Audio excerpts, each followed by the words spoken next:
There's a rather dramatic full moon in Gemini on Wednesday, December 7th. It conjoins Mars Retrograde and has the potential to be heated, explosive, but also possibly illuminating. Let's take a look at how we can navigate it with as much ease as possible and break it down for all 12 signs.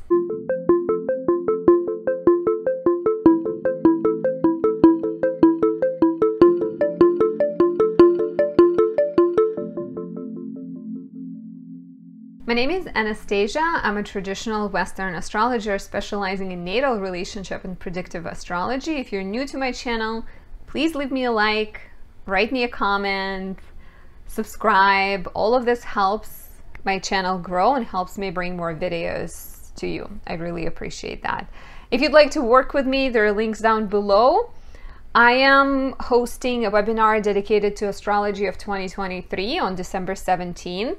You can sign up at the link down there, take advantage of the early bird rate, and get in for $15 before December 7th. It's going to be $20 afterwards. Everyone who signs up gets a link afterwards, so if you cannot attend live, no worries, you will still see the webinar. And there are lots to talk about. You know, the major thing that's happening, Pluto is going to enter Aquarius, Jupiter will go into Aries and then into Taurus. The nodes will switch signs and enter Aries and Libra. There's going to be eclipses. Saturn is finally going to leave Aquarius. So lots and lots to talk about. I'm quite excited. And another thing I want to tell you, if you've been watching my videos, you already know that I have started working with the transits and create objects, candles, and oils that harness the energy of those transits, because, you know, we're born with certain charts, but we have the power to work with them. Even if there's certain difficulty, you can always work and improve things. So I currently have items, Venus Cazimi, Venus and Libra candles and oils that help with love, creativity, inspiration, and peace. There's Mercury in Virgo, great for clarity, writing, self-expression. And I have just created, on December 1st, I created the Jupiter in Pisces candles and oils. And these are blue because royal blue is one of the colors of Jupiter. They have amethyst in them, the stone of Jupiter, 4, because Jupiter is, it actually even looks like number 4.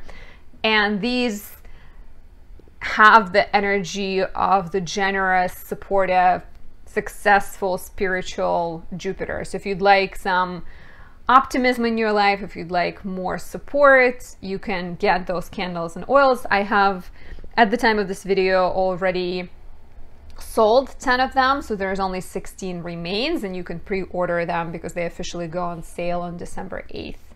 Links down there. So now that all of this is out of the way, let's talk about the full moon. The full moon happens on December 7th at 11:07 p.m. Eastern at 16 degrees Gemini. We usually feel the energy of the moon, a full moon or new moon, a couple of days before, a couple of days after. This full moon is a completion. Every full moon is the brightest moment in the lunar cycle, right? So it's the moment something changes, the moment something transpires, blooms, becomes visible.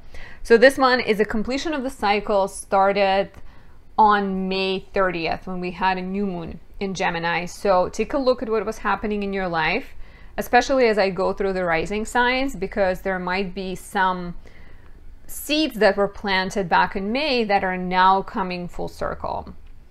And you know what makes this full moon quite unusual is the fact that it conjoins Mars retrograde. How has your Mars retrograde been? I'd love to hear if you felt like it's, you know, I personally have been feeling that it's like a little bit like Mercury retrograde. There's been a lot of tech glitches. Mars in Gemini is very curious, and me personally, I've just had like so many things to do, which is exciting. It's a sign of business going well, but it's also overwhelming. And I think for me, my moon is in Gemini, so there's definitely been a sense of understanding that I need to be better at time management. So please share your stories in the comments below. But this full moon is a buildup of that. Like most of the early January is kind of frustrating because first Mercury opposed Mars at the end of November. Then Venus opposed Mars early in December. Then Sun is going to oppose Mars later on the 8th, actually. So a lot of tension, a lot of frustration, a lot of kind of ideological issues, maybe questions that you are unsure about. So this full moon can be like a turning point. This can be like no more to whatever that is. Maybe it's to feeling overwhelmed, maybe it's to a toxic relationship, maybe it's to a boss, right? There's definitely a potential of something just like boiling over. Mars retrograde in general is kind of like carrying a really hot cup of coffee as you go, and it's very hot and it's really easy to spill because it's filled to the brim. So this full moon can help you spill some things if it's been boiling but you haven't been expressing it. So do as much as you can to have any challenging conversations earlier and try to speak with honesty and care for other people. Watch out for being too self-righteous, too aggressive, too sure of your opinions, right? Like stick to the Gemini energy of curiosity. One other thing that this full moon is doing, it's squaring Neptune. It's a wide square but it's there, right? Like there is a square to Neptune. So, and that to me is a sign that you don't know everything. There might be some things in the play that you're not aware of, like something that is beyond your understanding. Maybe it's just like the divine guidance that you cannot know. So I would try to stay doubtful, stay curious, and avoid pointing fingers or like putting a lot of blame on other people. Definitely Sag versus Gemini, battles of the mind, battles of ideologies, like my way or the highway. I can totally see that happening. If you're traveling somewhere and, you know, there might be some kind of delays, there might be issues with ports that you're entering, like airports, anything like that. Not necessarily any like technical, but just like delays and frustration. So try to manage stress as much as you can. Do things that are kind for your body, kind for your mind. Meditate. Don't push harder, because there might be this, it's like a very competitive energy, right? Like Sun is opposing Mars, and you may feel like you really believe something. It's like the king versus the rebellious soldier. And there is a king might be like, well, but I'm the king, I'm in charge. And the soldier might be like, but I'm over listening to you, this doesn't make sense. So maybe they can come together and have a talk and figure it out versus fighting with each other. But yeah, like, you know, you can be angry, people might be angry at you. Even if you're the most peaceful person, it can still come to you. So a great opportunity, I think, this full moon is to notice the things you're saying. Gemini, words, Mars and Gemini, very much also words. That's why it's been feeling like a retrograde, because, you know, it's ruled by Mercury. Mercury is responsible for the things we say. So there might be a sense of clarity when it comes to scheduling, transportation, especially communication. I think communication with yourself, communication with others. So maybe having some kind of deeper understanding about what are you saying, what are you not saying, because sometimes the issues we are dealing with are connected to the things we don't say, right? Like we can expect our partner to read our mind, but if we've never told them what's on our mind and what's bothering us, how are they supposed to know? So when you're fighting, think of what you're actually fighting about and who's the cause of your misery, because sometimes it might be you, sometimes it might be them, and then you need to have a good conversation. So leaning into honesty, leaning into care. Don't be honest to a point that, once again, it's like, I don't care how they feel, I just need to be honest. Be honest, but also caring. Avoid taking a lot of risks. Avoid acting rashly, because there's that opposition to Mars. Try to find healthy ways of expressing tension. You know, exercise, spending some time in the bedroom with the person you love, sports, physical labor, all can be ways to release stress. And try not to, I would really recommend trying not to overwhelm yourself with things on your schedule, because it might be actually the time when things start to fall apart, or you realize that there's flaws in your time management and in the way you handle things. So tell me, share your Mars retrograde stories in the comments below, and have a safe full moon as much as you can. So I'm gonna look at all 12 rising signs, and we shall see how it affects you. So for Aries rising, there's a full moon in the 3rd house, and there might be conflicts and drama surrounding siblings, surrounding neighbors. Maybe there are certain issues that you are dealing with, certain conflicts you've been struggling with, and if there is a breaking point, this might be the time in which you actually have an important realization and some kind of turn. As well as 3rd house is the place of communication.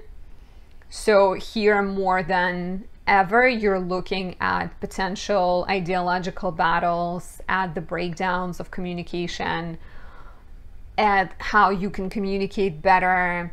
Maybe you have a fight, but maybe through this fight you realize the changes that you need to make, right? There might be certain breakdowns of tech, issues with schedule, with like your skills. Like if you, let's say you've taken on too much to a point that you have overwhelmed yourself and it's been like simmering low-key frustration, this might be the time when you're like, okay, this is too many things.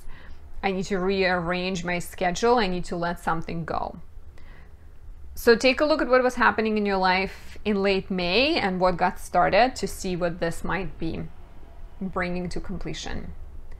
For Taurus rising, there's a full moon in the 2nd house. And since it conjoins Mars, there might be some kind of money-related matter that demands your attention. Maybe you're figuring out how to manage finances. Maybe you're dealing with debts.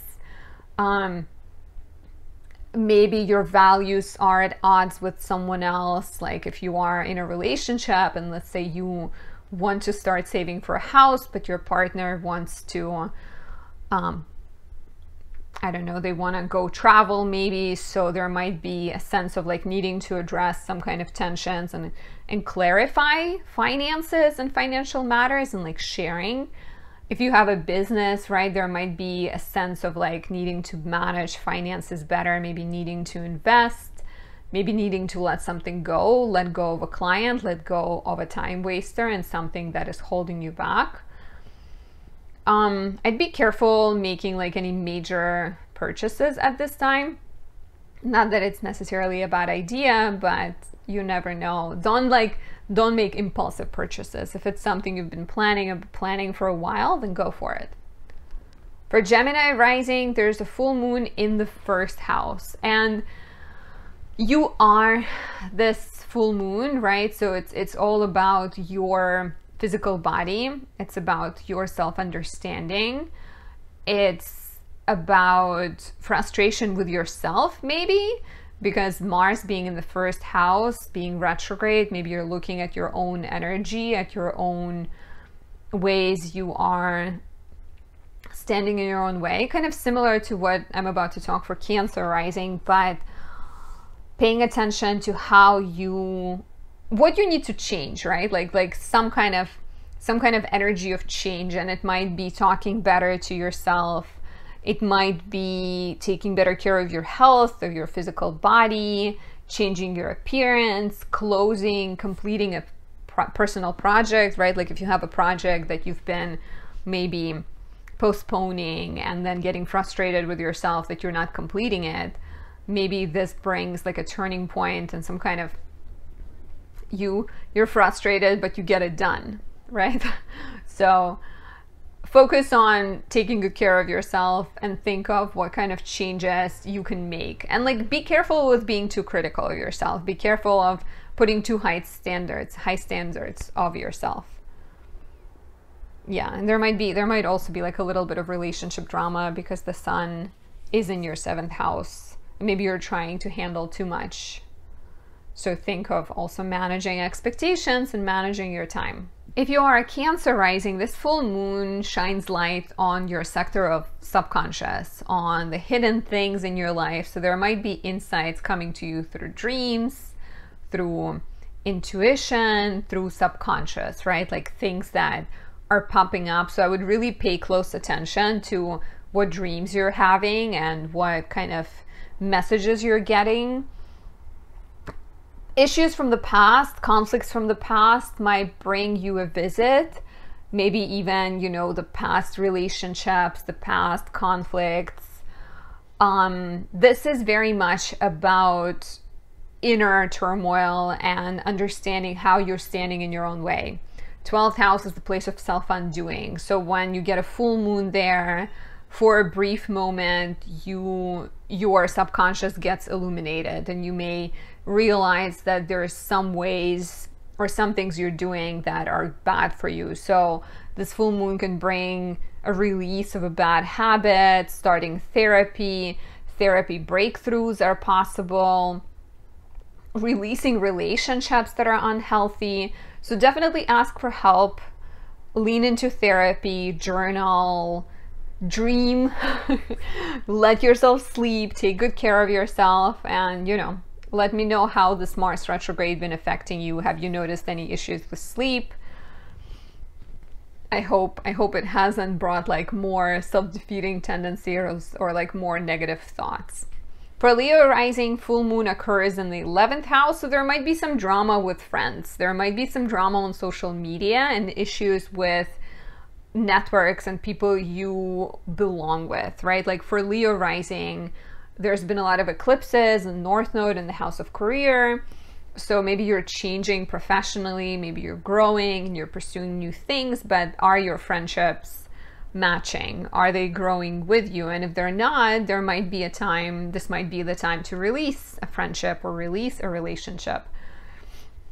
Or maybe it's a time to have an honest conversation with a friend who hasn't been there for you, who hasn't been supporting you.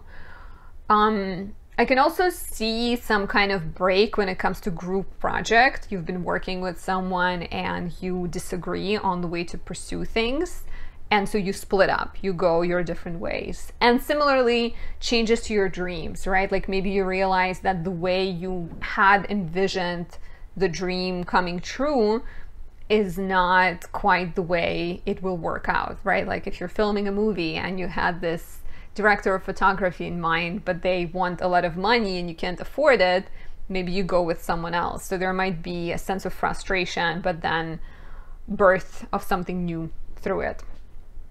For Virgo rising, there's a full moon in the 10th house. And if you've dealt, and please let me know if this is the case, if you've dealt with some professional stresses and professional frustrations, conflicts with bosses, uncertainties, they get highlighted. So there might be even more stresses, even more frustrations, and maybe like even, you know, like inner uncertainty, inner turmoil, but then this full moon brings it to a boiling point. Yes, maybe you get into a fight with your boss, but maybe that fight or whatever happens makes you realize that this job no longer satisfies you and you can no longer stay at that job.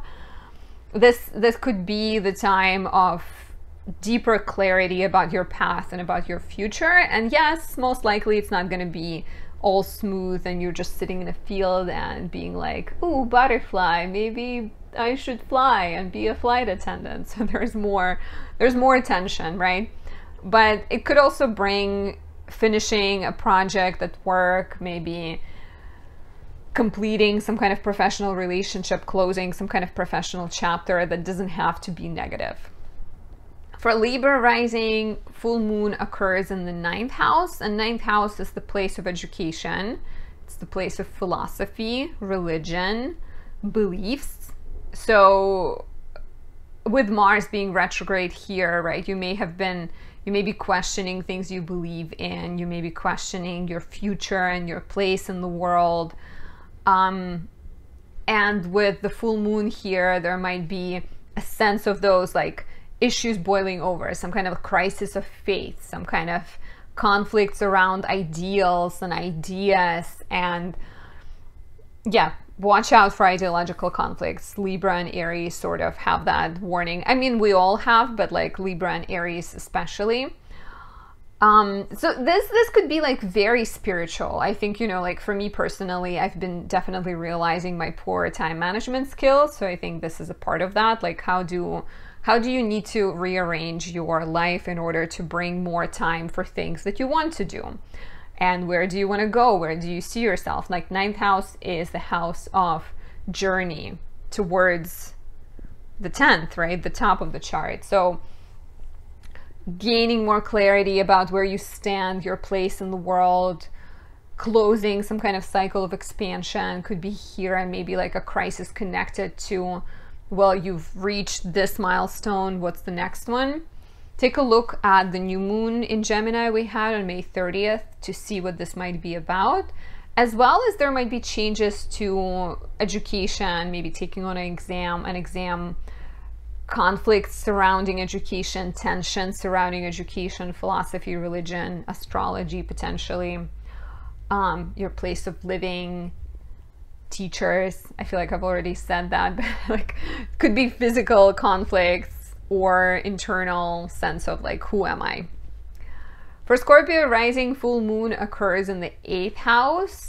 And so you may be engaging into conflicts or tensions surrounding money and values in your relationship or your professional partnership. Maybe, you know, you don't feel compensated properly, or you don't like how much time and attention your partner gives you. So there might be conflicts surrounding those like give and take dynamics and fairness. And the best thing I could advise is try to be honest, try to be expressive, have the conversation from the perspective of, you know, I feel like I would like to spend more time with you. I feel like I miss you, versus being like, you are not here for me. You don't care, right? Like try to word it differently. Try to focus on saying things that maybe you haven't been saying. There might be changes to your partner's finances, some kind of major, you know, like maybe they get a job, maybe they lose a job, and that affects your dynamic with them. And 8th house is the place of healing. 8th house is the place of debts, taxes. You may get into debt, you may pay off a debt, you may experience some kind of breakthrough in therapy, and a sense of like realization that something in your life has kind of died off, and it's time for you to move forward.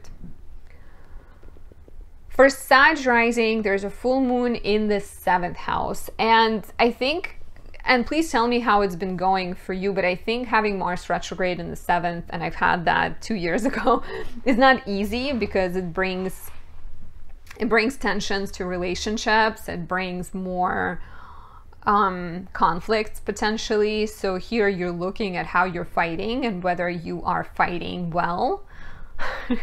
So Mars retrograde could have definitely brought like old conflicts, old issues, some drama in relationship that demands your attention and demands clarity and like something that you need to solve. So here you are definitely encouraged to have an honest conversation with your partner, and maybe like look at how you are aligned, right? Like, are you on the same page? Are you meant to be together? There might be some kind of realizations and changes in the significant relationships, especially if things are already flimsy and they're already not doing so well. This could be the end, or this could be a turning point in the relationship. For Capricorn rising, there's a full moon in the 6th house, and you are looking at your work life and maybe any drama that is going on in your professional life, your health, things, I feel like things that maybe if you're taking on too much, if you're like overscheduling yourself, if you're not taking care of your health, you may feel forced, kind of like forced to make changes, forced to let go of a project that is gruesome, forced to go to the doctor. So take really, really good care of yourself. Find ways to relax, right? Like eat better around this time, and just in general, let this full moon be the start of at least one healthy habit. Choose your healthy habit and let me know in the comments below. But I think, I think like starting with one can definitely be helpful. But yeah, like any work conflicts can require resolution, and it's likely something you've been struggling with for a while. You can also be completing a work project, and you can be like getting over a health issue, so there might be a turning point that is more positive too. For Aqua rising, there's a full moon in the 5th house, and 5th house deals with romance, creativity, and children and joy, right? So this full moon can be maybe frustrating, but this frustration can inspire you to finally take charge and find more joy in your life. Let's say like there might be a romantic drama, right? Like you and your partner are struggling to understand each other, which through a fight, you might actually understand them better, or they can understand you better. There might be certain changes happening in the lives of your children that are affecting you. Children being like a catalyst somehow, like for change within you too, right? Like maybe you're looking at your child and you want to give them a better life, and you want to be a better parent for them. So there might be like frustration connected to just like higher expectations you place on yourself, but somehow connected to children. Children might be behaving a little bit badly at this time, right? It's like full moon, and they might be struggling. So maybe you are getting tested, getting tested to be patient. And creatively, I think like having a moment of understanding how to bring more joy, how to bring more creativity into your life can also be the theme of this full moon. Take a look at the new moon on May 30th to see what creative projects got started, what was happening in the life of your child, what was happening in your relationship. But I do think with Saturn in the 12th, you're definitely on the journey towards becoming a better version of yourself. So there might be, there might be a chance for you to grow. And for Pisces rising, there's a full moon in the 4th. So if you've been dealing with any challenges connected to home, any family conflicts, any issues related to real estate, property, land, safety, security, this might be the boiling point, right? Like if there has been like a neighbor that's been annoying you, you might get in a fight with them. If there's been any family tensions, they can boil over and maybe inspire you to make changes, right? Like if you live with your parents and there's just been a lot of tension, maybe this is the time in which you realize that you need to move out and you need to have your own space so that your relationship can actually improve. Having deep insights about your childhood and healing some kind of childhood wound is a possibility here, as well as perhaps realizing how your life is impacted by your past and how the choices you make maybe are connected to what your parents expect of you, and how you can transform that and become more aligned with who you are at the core versus what other people expect of you can be important at this time. I hope this resonates. I hope you've enjoyed this video. I'm gonna wrap it up. And it's a good time. It's 4:44 on the clock. So if you believe in angel numbers, I see 4:44 quite a lot. I'm not always sure what it means, but I think it's like a sign to keep going. It's like a good sign. Anyways, have a great full moon. Stay safe, and I'll talk to you soon. Bye.